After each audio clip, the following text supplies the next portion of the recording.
झूठ के बादल है वो छट जाएंगे और लोगों को इसके फायदे समझ में आए। ठीक है शोएब सिद्दीकी, अगर बोर्ड ने ईमानदारी से काम किया होता तो शायद ये नौबत नहीं आती। आज फिर आप बताना पड़ रहा है, कुछ लोग गुमराह कर रहे हैं कि साहब ये तो मुसलमानों के खिलाफ है, ये तो हमारे खिलाफ है, जबकि आप हकीकत जानते हैं सच्चाई क्या है। अगर वक्फ बोर्ड ने ईमानदारी से पारदर्शिता से काम किया होता तो शायद कानून लाने की जरूरत ही ना पड़ती।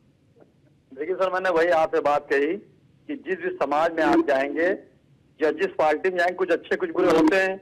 वक्फ की जमीनों पर मैंने हमेशा आपसे कहा जो कानून पास हुआ है, जाहिर वो पास हो चुका, राष्ट्रपति ने मोहर लगा दी है और कई रियासत के वजीर आला, खास उत्तर प्रदेश के वजीर आला योगी आदित्यनाथ जी ने हर जिले के 75 जिले के डीएम को हुक्म दे दिया कि जमीनें तलाशी जाएं। तो मैंने आपसे कहा कि अगर मेरे पास कर नहीं तो डर नहीं, तो इस पे वो लोग जो है, जो लोग बड़े बड़े कब्जा करे बैठे हुए हैं। देखिए मैंने भी सर हमेशा सच का साथ दिया, चाहे नेज़िर सर क्यों ना हो, चाहे वो अदालत हो जंग का मैदान। इसमें कुछ कमियां हमारी भी रही कि इस पे वो काम नहीं हो पाया। वक्त में जो जमीनें दी गई थी, जिस वजह से दी गई थी, हमारे पुरखों ने दी थी, उसपे जो बड़े बड़े मठाधीश थे उस हिसाब से खड़े नहीं उतर पाए। तो जाहिर सी बात है कि जब मौका मिला तो उस पर जांच करी गई। लेकिन मैं मुख्यमंत्री जी से, प्रधानमंत्री से गुजारिश हमेशा करता हूँ कि जिन वजहों से जमीन को आपने पास कराया वक्त को, तो वो गरीबों तक पहुंचे, जिससे वो समुदाय अपना हिंदुस्तान में अपने को ठगा ना महसूस करे। क्योंकि आम मुसलमान हिंदुस्तान में जान देता था, जान देगा, जान देता रहेगा। लेकिन चंद लोग होते हैं जो सस्ती शोहरत पाने के लिए मंजरेआम पर आते हैं कि उनको हाईलाइट हो जाए। और मैंने सर हमेशा एक बात कही कि अगर हम प्रधानमंत्री के खिलाफ कोई जुमला शोएब सिद्दीकी बोल देंगे तो प्रधानमंत्री में इजाफा नहीं होगा। उनको ऑल वर्ल्ड जानता है, वो तो फेमस है, लेकिन शोएब सिद्दीकी को जान जाएंगे शोएब सिद्दीकी कौन है। तो इससे सस्ती शोहरत पाने के लिए हिंदू मुस्लिम को अलग करने की कोशिश ना की जाए। लेकिन ओवैसी जैसे लोग तो कर रहे हैं ना, ये ओवैसी जैसे लोग तो भ्रमित कर रहे हैं ना समाज को, वो तो गुमराह कर रहे हैं। और हमने इसका उदाहरण अभी पश्चिम बंगाल में एक देखा, मुर्शिदाबाद में। वहां पे हिंसा हो गई, वहां पे आगजनी हो गई, वहां पे हिंसक प्रदर्शन होने लगा। तो ये भी तो वही लोग हैं ना जो शायद समझ नहीं पाए कि कुछ लोग गुमराह कर रहे हैं। आप देखिए होता क्या सर, हमेशा सर ख्याल रखिएगा सर एक बात का कि आग लगाने वालों के हाथ नहीं जलते हैं, आग बुझाने वालों के हाथ जलते हैं। हम आप मंजरे आम पर गए और एक शोषा छोड़ दिया, और आम हिंदुस्तानी चाहे किसी कास्ट का हो, वो उसमें उलझ जाता है, वो खामोशी निकल जाते हैं।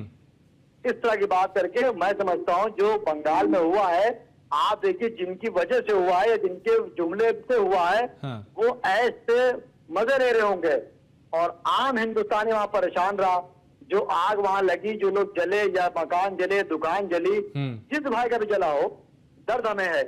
तो इस तरह की मैं समझता हूँ। देखिए अभी मंत्री साहब ने बहुत अच्छा सर बयान दिया, मुझे मंत्री साहब बयान अच्छा लगा कि बिल पास हो गया है तो आप रोडों पे ना उतरे, आपको संविधान ने राइट दिया, आप सुप्रीम कोर्ट जाइए। तो जाहिर सी बात कई लोग सुप्रीम कोर्ट जा रहे हैं, मुझे इस संविधान पे हमेशा यकीन था। देखिए बाबरी मस्जिद का फैसला सर आया, ठीक है, किसी एक मुसलमान ने अपोजिट बोला, नहीं बोला, सियासी लीडर छोड़ गए। चलिए मैं अभी आपको रोक रहा हूं, आपने बहुत सही बात की।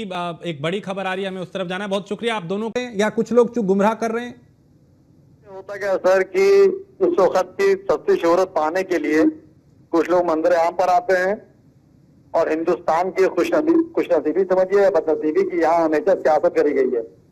अगर वो कानून आया है तो जाहिर सी बात है, इस पर चर्चा चल रही है, बात हो रही है और उस पर जो निर्णय निकलेगा उसको समझ जाएगा। लेकिन हर वर्ग में लोग जो होते हैं, जो बुद्धिजीवी होते हैं, वो इस तरह के लोगों को भ्रमित करते हैं कि जिस तरह मंदिर पे आम पे बात आए। अगर बीजेपी ने एक बात कही है तो बीजेपी थोड़ा मुल्क की हुकूमत ने बात कही है।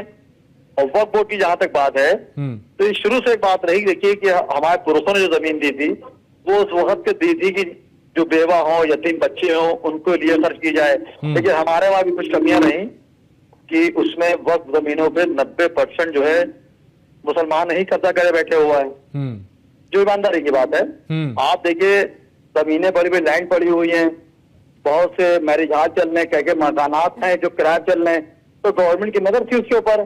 तो मैं समझता हूँ आम मुसलमानों को इससे कोई दिक्कत नहीं होगी, जो सियासी मुसलमान है वो परेशान हो रहे हैं। आप लखनऊ में देखिए कि ऐसी जमीनों पे वक्फ बोर्ड के कब्जे मुसलमान भाइयों के हमारे हैं कि दिक्कतों का सामना करना पड़ रहा है। तो मैं समझता हूँ आम मुसलमान कोई दिक्कत नहीं। लेकिन हाँ ये है कि मेरी हमेशा गुजारिश रही मुल्क के वजीर आजम से और रियासत के वजीर आला से कि कम से कम आम जनता से बात जरूर करते, जिससे इस पे लोग रोटियां नहीं सेक पाते।